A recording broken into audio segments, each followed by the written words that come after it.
नमस्कार, NMF news देख रहे हैं आप। मैं हूं आपके साथ अभिषेक पुंडी। लंबे वक्त से दिल्ली की आम आदमी पार्टी कथित शराब घोटाले में फंसी है। सीबीआई से लेकर ईडी तक इस मामले की जांच कर रही है। बीजेपी इस मामले को लेकर केजरीवाल पर लगातार हमलावर है, लेकिन मामला सुप्रीम कोर्ट में है। मनीष सिसोदिया, संजय सिंह और आम आदमी पार्टी के कई और नेता तिहाड़ जेल में बंद हैं। लेकिन अब इस मामले में एक नया मोड़ आया है, क्योंकि सुप्रीम कोर्ट ने इस मामले में एक आरोपी शख्स को जमानत दे दी और जमानत देते हुए कहा कि आप किसी को भी ट्रायल से पहले इतने लंबे वक्त तक जेल में नहीं रख सकते। सुप्रीम कोर्ट ने दिल्ली के कथित शराब घोटाले में शराब बनाने वाली कंपनी पेरनोड रिकॉर्ड के रीजनल मैनेजर बेनाय बाबू को यह जमानत दी है। सुप्रीम कोर्ट का मानना है कि मामले में सुनवाई शुरू नहीं हुई है और आरोप अभी तक भी तय नहीं किए गए। अदालत ने इस बात को ध्यान में रखते हुए जमानत याचिका पर सुनवाई की और जमानत दे दी और कहा कि वो 13 महीने से सलाखों के पीछे हैं। कोर्ट ने यह भी कहा कि ईडी इतने लंबे वक्त तक लोगों को हिरासत में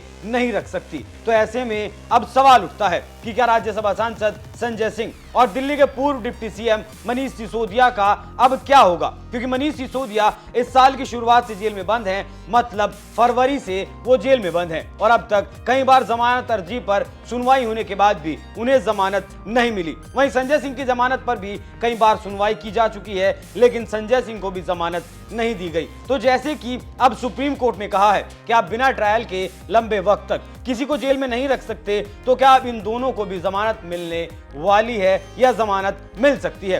तो पहले तो आपको मनीष सिसोदिया के मामले के बारे में बता दूं कि सिसोदिया को जमानत मिलना बेहद मुश्किल है, क्योंकि ईडी ने सिसोदिया को पहले नंबर का आरोपी बनाया है। यही कारण है कि सिसोदिया को अब तक जमानत नहीं दी गई। सुनिए, सिसोदिया को जमानत मिलना आसान क्यों नहीं है। पहला कारण तो यही है कि ईडी के हाथ इस मामले में 338 करोड़ की मनी ट्रेल हाथ लगी है, जिसके सबूत कोर्ट में पेश किए गए हैं। दूसरा, सिसोदिया के ऊपर शराब नीति से जुड़े सबूतों को नष्ट करने का आरोप है। डिजिटल सबूतों के साथ छेड़छाड़ करने के भी सिसोदिया के ऊपर आरोप लगे हैं। ईडी का कहना है कि इस मामले में सिसोदिया ने 1 दर्जन से ज्यादा फोन इस्तेमाल किए, जो कि बरामद अभी तक नहीं किए जा सके हैं। तीसरा कारण यह है कि जो दिनेश अरोड़ा इस मामले में सरकारी गवाह बना है, उसने साफ तौर पर सिसोदिया का नाम लिया है। सरकारी गवाह बने दिनेश अरोड़ा ने एजेंसियों को दिए अपने बयान में आरोप लगाया था कि जब वो आबकारी मंत्री थे, मतलब सिसोदिया जब आबकारी मंत्री थे, तब उनकी मुलाकात मनीष सिसोदिया से हुई थी। अरोड़ा मनीष सिसोदिया के अलावा संजय सिंह समेत मामले में कुछ और आरोपियों को भी जानता है। तो ऐसे में सिसोदिया और संजय सिंह को जमानत फिलहाल मिल जाए, ऐसे देखने से तो नहीं लगता। लेकिन हाँ, इतना जरूर है कि इस घटनाक्रम के बाद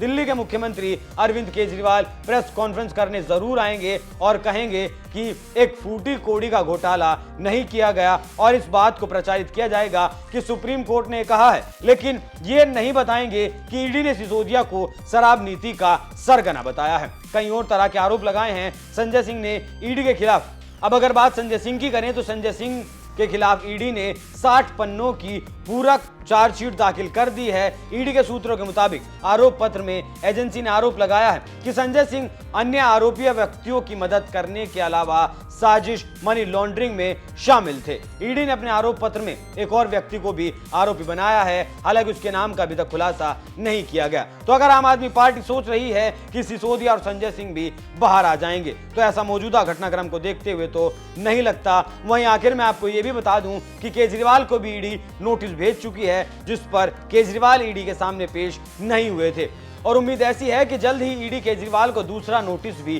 थमा सकती है, जिस पर केजरीवाल को पेश होना पड़ेगा और ईडी के सवालों का जवाब देना पड़ेगा। तो ऐसा कहा जा सकता है कि जमानत तो दूर की बात है, अब जेल जाने की बारी अरविंद केजरीवाल की हो सकती है। लेकिन देखना यह होगा कि वो आखिर जेल अगर जाते हैं तो कब तक जाते हैं। वैसे आपको आपका इस खबर पर क्या कुछ कहना है, अपनी राय हमें कमेंट कर जरूर बताएं। नमस्कार।